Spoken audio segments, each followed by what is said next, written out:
Se você busca em ter seu próprio negócio e empreender no segmento que mais cresce no Brasil e lucrar até R$ 12.000 por mês, você precisa conhecer a Micromarket. Prazer, meu nome é Daniel, sócio fundador da Micro, e a gente é uma franquia de mercados autônomos. Esses mercados que funcionam com condomínios residenciais, empresas, hotéis, shopping e muito mais. A partir de R$ 60.000, você monta a sua unidade, fatura 24 horas por dia, 7 dias por semana, em horários flexíveis, sem a necessidade de ter funcionários. Eu sei que parece ser bom demais para ser verdade, mas só no Brasil já existem mais de 10.000 unidades de mercados autônomos em funcionamento. Na Micromarket, você tem o retorno do seu investimento a partir de 6 meses e uma rentabilidade de 20% a 30% ao mês. É uma grande revolução que vem acontecendo no varejo brasileiro, onde cada vez mais o consumidor busca conveniência, praticidade e segurança no seu dia a dia. Então, se você ficou interessado, entre em contato com o nosso time comercial, que a gente vai te dar todo o suporte e te mostrar como é fácil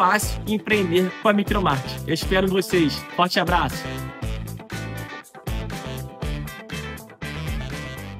Salve, torcedor vascaíno! Muito bom dia! É um prazer estar com você por aqui, nesse Acorda Vascaíno de domingo. Sim, hoje, dia de jogo do Vasco, num horário completamente alternativo, 20h30.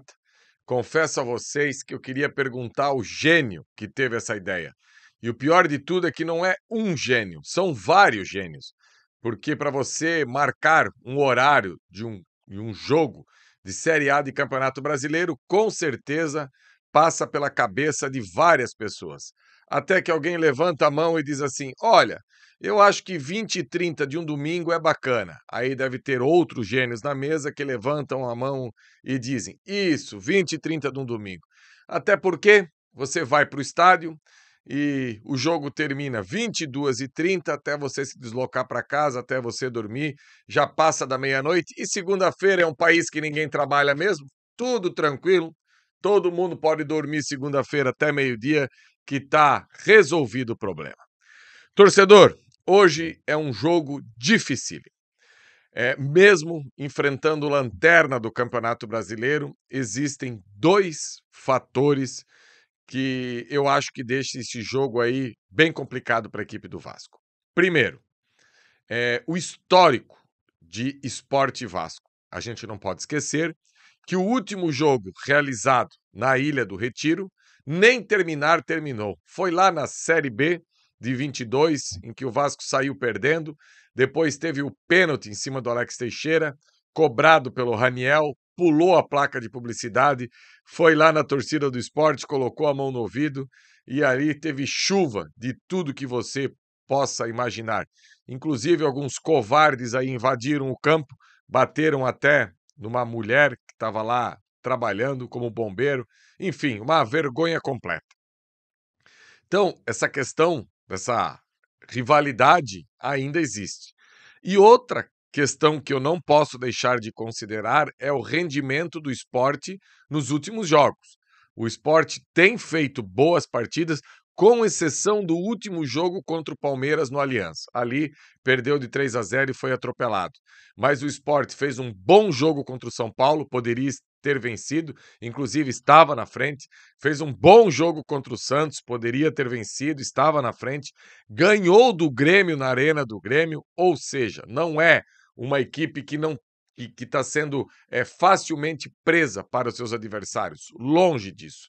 E o grande problema é o Vasco ter uma linha linear entre as suas atuações e os seus resultados.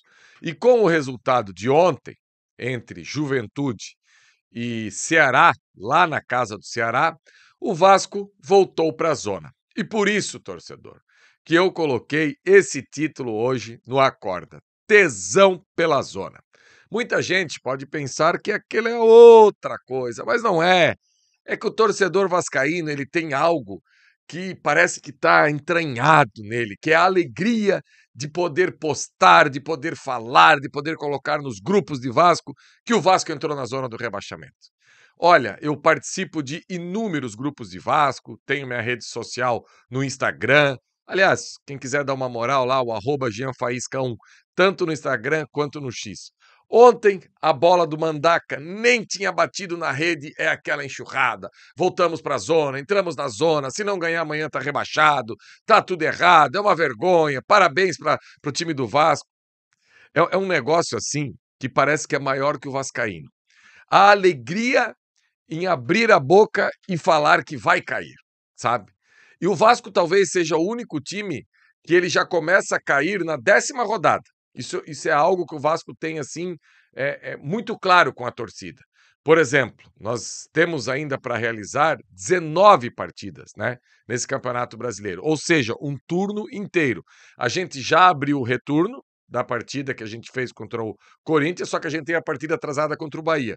Então a gente tem ainda um turno inteiro pela frente, 19 não, 18 jogos. E o Vasco já caiu. Para grande parte da torcida do Vasco, o Vasco já caiu. Sendo que, se o Vasco vence hoje à noite, o Vasco sai da zona, o Vasco fica, por exemplo, a 4 pontos do Ceará, que é o 10º colocado do campeonato. E o próximo jogo, domingo que vem, Vasco e Ceará em São Januário. Ou seja, num cenário positivo, a diferença pode cair para 1 ponto para o 10º colocado hoje na tabela. Mas essa conta o torcedor vascaíno não gosta muito de fazer. O que ele gosta de fazer é a conta do rebaixamento.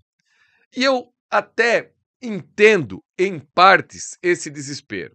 Uma equipe que já foi rebaixada em 4 oportunidades causa esse temor no seu torcedor.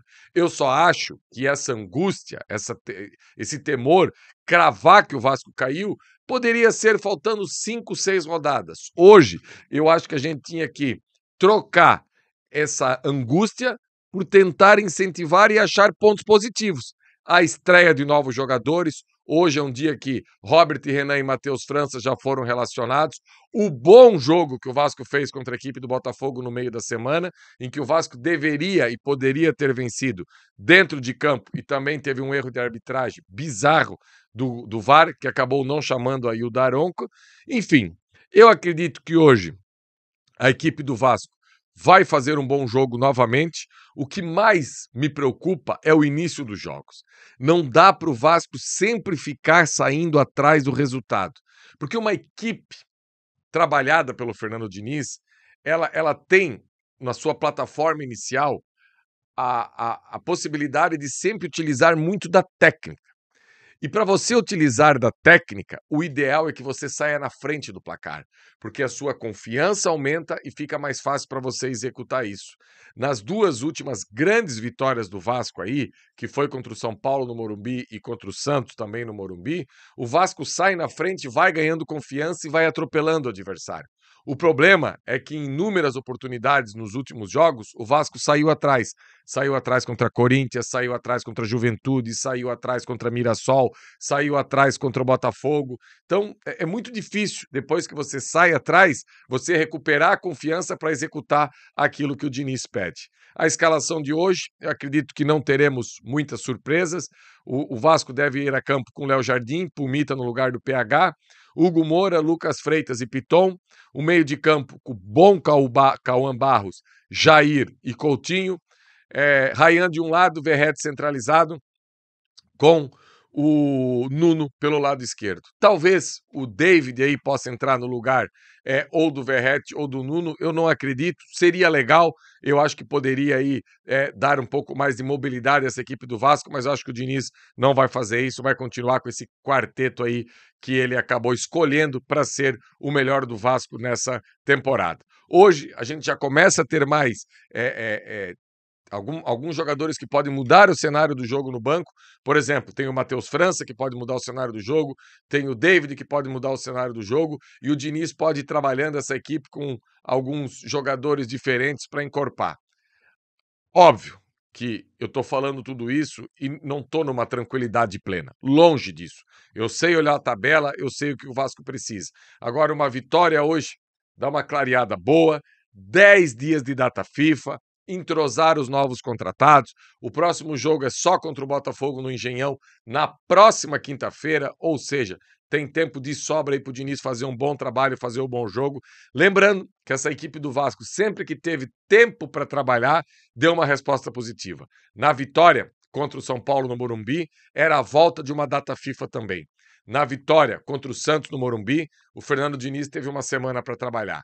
Quem sabe, com mais essa parada da data FIFA, ele possa dar mais um polimento nessa equipe e que o Vasco possa eliminar o Botafogo e principalmente começar a se distanciar dessa zona do rebaixamento. Muita gente coloca essa briga na zona do rebaixamento só entre Juventude, Vitória, Vasco e Sport, aquela galera que está ali. Eu não, eu coloco muita gente. O próprio Ceará, com a derrota de ontem, se perder para o Vasco, vem para a briga. O Grêmio, com 24 pontos, está na briga. O Internacional, com 24 pontos, está na briga. E o próprio Corinthians, se tivesse perdido para o Vasco semana passada, também voltaria aí na tabela e o Vasco até passaria o Corinthians. Mas, infelizmente, a gente não conseguiu isso. E falar sobre hipótese é muito difícil. Que o Vasco hoje possa ter um bom rendimento, possa converter as chances que tenha e possa vencer esse jogo para se afastar aí da zona do rebaixamento. Quem sabe até passar o Santos também, depende do resultado que o Santos vai ter hoje.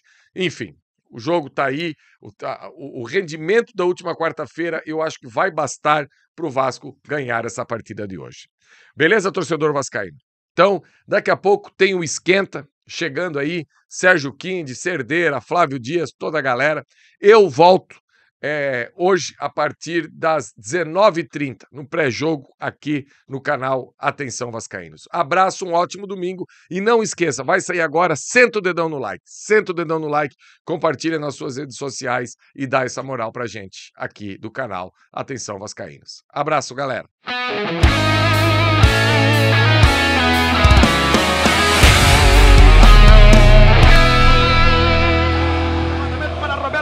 Sozinho, atenção, vai enfiar, gol!